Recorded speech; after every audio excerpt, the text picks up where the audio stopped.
Distinguished colleagues, we are gathered here in this hall today as a result of a resolution called Uniting for Peace. Sadly, this emergency session has nothing to do with peace. Every member state here today who is convinced that we are about to discuss yet another round of conflict in the Middle East, another dispute between Israel and the Palestinians, is wrong. The October 7th massacre and what ensued has nothing to do with the Palestinians. Nothing. It has nothing to do with the Arab-Israeli conflict or the Palestinian question. This is not a war with the Palestinians. Israel is at war with the genocidal jihadist Hamas terror organization. Only. It is the law-abiding democracy of Israel against modern-day Nazis. These are the facts. Hamas do not care about the Palestinian people. They do not care about peace or dialogue. Hamas has only one goal: to annihilate Israel and murder every single Jew on the face of the earth.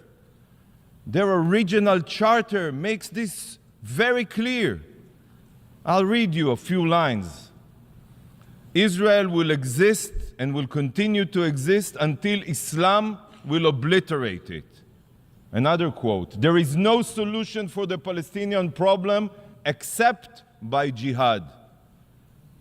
Another quote: the day of judgment will not come about until Muslims fight Jews and kill them. Friends, on October 7th, it became clear to the entire world that Hamas's charter was not a compilation of empty words. It was an action plan. An action plan. Imagine a bright sunny day, clear skies, music in the air, young people are dancing, a rave, a concert for peace. Yes, for peace. It is early morning on the holy Sabbath. The sun has just risen to mark a new day. It is also a festive Jewish high holiday, Simchat Torah. Simchat Torah means the joy of the Torah, where we celebrate the book of books, our holy Bible. And then, in one split second, this idyllic Eden became hell on earth. The peaceful morning air was pierced with the wail of rocket sirens. Thousands, I'm telling you, thousands of Hamas mortars and rockets rained down indiscriminately on many Israeli cities and villages. But the rockets were only cover for the pogrom that followed. Barbaric Hamas terrorists invaded Israel from the sea, the land, and the air. They came with one purpose only: to savagely murder every living thing they encountered. Hamas Nazi murders went from house to house with hit lists. A thoroughly planned, willful, premeditated attack. They brutally murdered civilians in their beds. They drove pickup trucks with machine guns. Yes, we all remember, just like ISIS, and fired blindly at hundreds of young people at a concert. 300 were burned alive or butchered in that concert. Much of what remained were clumps of flesh and bloody limbs. Parents had to bring their children's toothbrushes for DNA so they could figure out whose limb belonged to who. These Hamas monsters raped women and children, parading naked girls that they raped and bodies that they defiled through the streets of Gaza, while thousands, and I'm telling you, thousands, you can see the footage, jeered and cheered. The savages tortured small babies. Just like the Nazis, Hamas terrorists removed infants from their cribs. Yes, we have it on video. Swung them repeatedly against the ground until their skulls became a pulp. Children were murdered in front of their parents, and parents in front of their children. I've seen a video of a terrorist filmed by himself, who tossed a grenade into a bomb shelter with a father and his two young boys inside. The father was killed instantly, and the two boys ran out of the shelter screaming that their father is dead and that they want to be dead too. All this is occurring, believe it or not, as the monster who murdered their father calmly helps himself to the contents of the family's fridge. Yes, no horror movie compares to the pure brutality that Hamas carried out. No, none. Amit Man, a 22-year-old from Kibbutz Be'eri, and a paramedic for Magen David Adom, Israel's Red Cross. She dedicated her life, literally, and you will understand why, to saving others. When the Hamas monsters invaded the kibbutz, Amit ran to the clinic to treat as many wounded as she could. For hours, Amit worked non-stop trying to save lives. She knew the sadistic terrorists were outside her clinic because she heard the gunfire, but she stayed there. She was committed to saving lives, not running away. Finally, the terrorists burst into her clinic and put a bullet through her brain. She was a Magen David Adom paramedic, the Israeli Red Cross, in uniform. But that didn't stop these savages. This is how the rescue teams found Amit.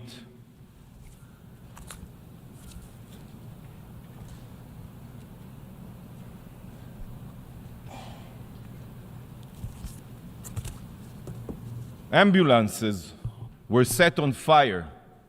Not one, many. Dozens of Magen David Adom medical teams were intentionally targeted on their way to tend to the wounded, and many other paramedics were murdered. Barzilai Hospital in my hometown city, Ashkelon, in Israel, suffered direct hits from Hamas rockets. Not for the first time. Hamas has been deliberately firing rockets at it for years, intentionally. Yet, not a single condemnation of this barbarity has been mentioned here. Not here, not by the Security Council, not by the Secretary General, and not by this absurd resolution. It seems that hospitals and medical teams only need to be protected as long as they are not Israeli. The hypocrisy is beyond belief, beyond belief. The brutal ISIS-like monsters abducted over 220 hostages from Israel and dozens of other countries, including babies, children, persons with disabilities, the elderly, and Holocaust survivors. Kfir Bibas is 9 months old. 9 months old, and he is being held right now in Gaza as a hostage. 9 months old. What barbaric terrorist can do such a thing? And together with him, 30 other children. 30 other children. We saw Hamas's brutality in Israel. I cannot begin to fathom what horrors the hostages are enduring right now, as we speak here. 20 days have gone by, and Israel is still counting her dead. It took weeks to collect all of the bodies. Some bodies are burnt like pieces of coal. It is almost impossible to identify them. Countless burned bodies have been found with ash in their throats, meaning they were still alive when lit on fire, intentionally, by the Hamas terrorists. a clump of charred human remains that was burned beyond recognition was found. At first, the medical personnel couldn't figure out what they were looking at.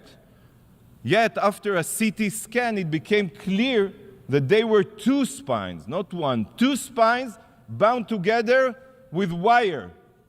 One belonging to an adult, and the other, the small spine, of a child. So just try to imagine that parents feeling as they and their child were burning alive. The painful screaming of the love of their life was the last thing they heard, the last thing. Do you not think it's unbelievable that this resolution here today and this session are not solely focused on Hamas's atrocities? When reading this resolution, Hamas seems to be missing in action. The drafters of the resolution claim to be concerned about peace, yet the depraved murderers who initiated this war are not even mentioned in the resolution, not even mentioned. They see each one of you as puppet.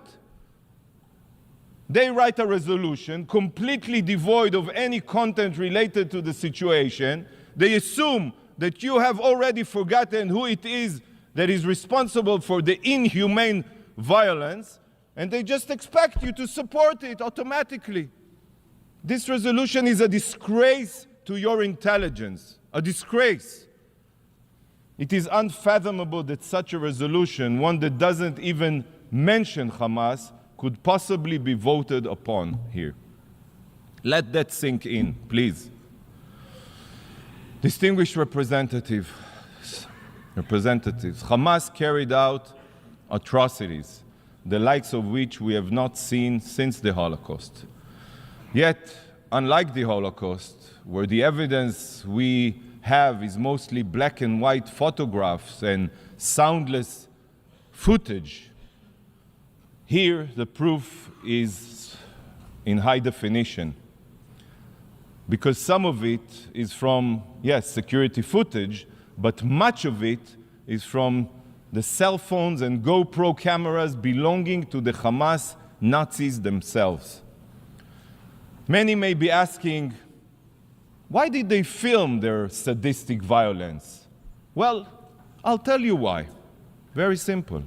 They filmed it in order to terrorize the Israeli public, to release these videos and put fear in the hearts of the citizens of Israel. By the way, this is what terrorists do. They terrorize. I have seen much footage over the past weeks that will be seared into my mind forever. But there is one sight that I keep on seeing when I try to sleep. In the video, one can see a terrible injured civilian, bloodied yet alive, laying on the ground as a Hamas savage screaming, Allahu Akbar, repeatedly pummels the man's neck with a garden hoe in order to decapitate him. The man on the ground is an agricultural worker from Thailand. He's not Israeli, he's not Jewish. He was merely alive trying to make a living for his family. But he was decapitated with a blunt gardening tool. Horrifying. Israel is not at war with human beings. We are at war with monsters. Here is the video.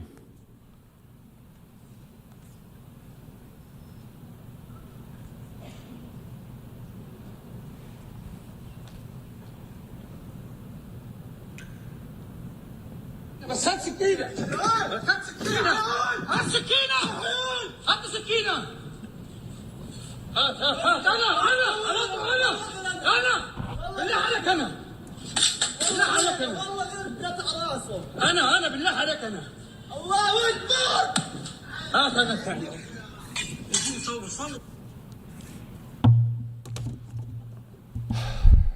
My mission distributed and will continue to distribute QR codes with a direct link to files where you can see this horror and many other Hamas atrocities. What you see here are not pictures from Auschwitz. but Israelis, raped, butchered, and burned alive. This is not Auschwitz. This is Hamas. There are no words in the English language, in any language, to describe the evil that we all just witnessed. And the reason it is not describable is because it has no place among humankind. Over 1,400 have been slaughtered, 1,000 injured, and over 220 hostages are being held right now by Hamas ISIS terrorists. To say that this is Israel's 9/11 would be an understatement. Proportionally, the death toll of this atrocity is 15 times bigger than 9/11. By the way, our enemies are not 7,000 miles away, they are 7,000 feet away in our own backyard. So for this reason, Israel's mission is to eradicate this evil from the earth. Eradicate. ISIS was the Islamic State of Iraq and Syria, and Hamas is the Islamic State of Gaza. So just as was done with ISIS, Hamas must be no more. Our goal is to completely eradicate Hamas's capabilities, and we will use every means at our disposal to accomplish this. Not for revenge, no. Not for retaliation, no. But to ensure that such depravity, such atrocities never occurs again. Israel is at the forefront of the war on radical jihadist terror. And if Israel doesn't succeed in obliterating Hamas's terror capabilities, the whole world will pay the price. Hamas's genocidal ideology, just like ISIS, Al-Qaeda, or the Ayatollah regime in Tehran of Iran, is not just about destroying Israel. You all know it. It is ultimately about world domination. It is about bringing the jihad war to the soil of each and every one of your countries. They will not stop until they murder all of the infidels, as they call us. Colleagues, for the past 16 years, the international community and the UN have been complacent to Hamas's terror buildup in Gaza. Complacent. The world has kept its head in the sand as Hamas embedded its missiles and rockets deep within and under the civilian population of Gaza. It accepted an absurd reality that a law-abiding democracy could live side by side with cancerous genocidal terrorists that fire tens of thousands of missiles indiscriminately at our civilians, unprovoked. We have seen that nothing can change Hamas's genocidal ideology. Sadly, not the rehabilitation of Gaza, not economic incentives, not any promise of a brighter future. The UN tried. Many of you tried. But everyone failed. Everyone failed. And you know why? Because nothing can change a genocidal ideology. Nothing. There is only one solution to curing a cancer. It is the evisceration of every cancerous cell. The international community has poured billions of dollars into Gaza, and it all went to Hamas's war machine. It went to its subterranean city of terror. It went to its missile manufacturing facilities. And you remember, 18 years ago, Israel unilaterally withdrew from all of Gaza. We withdrew from all of Gaza. Hamas could have invested the international funding it received into building power plants, water desalination plants, every other civil infrastructure. But no. Instead, Hamas exploited every inch of the Gaza Strip for their violent goals. Because to Hamas, Gazan civilians are nothing more than mere cannon fodder, human shields who in death become pawns for Hamas's libelous propaganda campaign. Hamas is counting on you. They are certain that despite the terror and massacre, the UN will still come to their rescue and prevent Israel from defending itself. Friends, Israel is on a rescue mission. our rescue mission to save our hostages, to save our future, and to save the people of Gaza from their savage tyrants. Our rescue mission. And colleagues, the rescue mission can end quickly. Now, it can end now. No need for complicated, empty resolutions. It can end now. Should Hamas put down their arms, return our hostages, and turn themselves in, this war will end without one more shot being fired. Not even one. Why do you not unite and call on Hamas to do this? If the drafters of this resolution truly want peace, if they truly want an immediate solution, then why do they not demand this of Hamas? Instead, this resolution does the exact opposite of finding a solution. The exact opposite. Rather than promoting peace, it only ensures more violence. It should be called uniting for terror, not uniting for peace. Israel has been attacked and continues to be attacked. This is a fact right now in the south from Hamas and in the north from Hezbollah.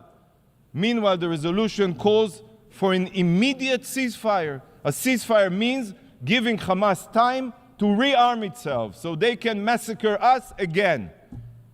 This is not speculation. They will do so. You all know this. Any call for a ceasefire is not an attempt at peace. It is an attempt to tie Israel's hands, preventing us from eliminating a huge threat to our citizens. But the resolution's distortions go even deeper than that. Hamas, the terror group that started this war, I reiterate, is not even mentioned, not even once. In fact, the only hidden reference to these barbaric terrorists can be found in calls on both parties. Both parties? This is a false, immoral comparison between the law-abiding democracy of Israel and genocidal jihadists. And the drafters are counting on the fact that each and every distinguished representative here will blindly go along with their ploy. This resolution is an insult to your intelligence, and the only place this resolution belongs is in the dustbin of history, the dustbin of history. But colleagues, this resolution is not the only thing here today that is detached from reality. In a short time, a representative of the evil regime that trained, funded, and armed Hamas for the October 7th massacre will address you. The Ayatollah regime of Iran has the blood of thousands of Israelis on its hands. It has the blood of hundreds of thousands of oppressed Iranians, of Ukrainians, of Americans, of Emiratis, and so many others on its hands. Iran is known as the world's #1 state sponsor of terror, and for good reasons. It's completely natural that the foreign minister of this brutal regime should be the speaker following the resolution drafter. The country with a Nazi ideology of annihilating Israel, publicly says, stands in solidarity with its proxy Hamas, which shares the same Nazi ideology and aims for our destruction. This is completely understandable. Indeed, mere days ago, he spoke with the leaders of Hamas and its twin terror group, Palestinian Islamic Jihad, praising them for the slaughter. And today he is here to fill your ears with poison. Indeed, uniting for peace, uniting to butcher every Israeli to pieces. This man, the mass murderer, or any other representatives of the terror regime in Iran has no place at the UN, let alone in the family of nations. It is a moral stain on the UN and the values it was founded upon. Distinguished colleagues, this week the UN celebrated its 78th birthday. Yet, looking at this resolution and the honorary guests hosted it today in these halls, this organization has shown that it is so broken, so morally corrupt, that I do not have high hopes that it will make it to 90, let alone 100. I'm just a realist. Today serves as the clearest proof that this body is bleeding its relevance, legitimacy, and justification. What we are witnessing today is a desecration of what the UN was meant to be. Following the horrors of the Holocaust, this institution was established to prevent atrocities from repeating themselves. Yet, in these very halls, we have perpetrators of the most grotesque human rights violations and crimes against humanity who also exploit their power and so-called members of the family of nations only to single out law-abiding democracies such as Israel. If this organization wants to maintain any shred of legitimacy, it is imperative that you, please, distinguished representatives, no longer play along with this farce of anti-Israel double standards. Vote against this biased resolution. Stand on the right side of history. Don't stand with the genocidal jihadists committed to your destruction.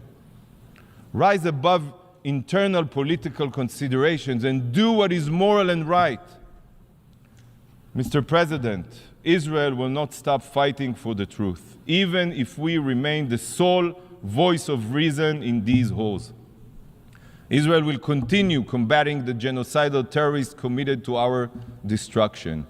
We will not rest until Hamas is obliterated and our hostages are returned home.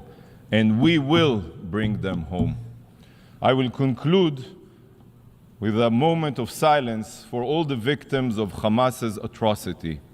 If the supporters of this resolution choose to ignore the victims in their text, I will pay respect to their memory.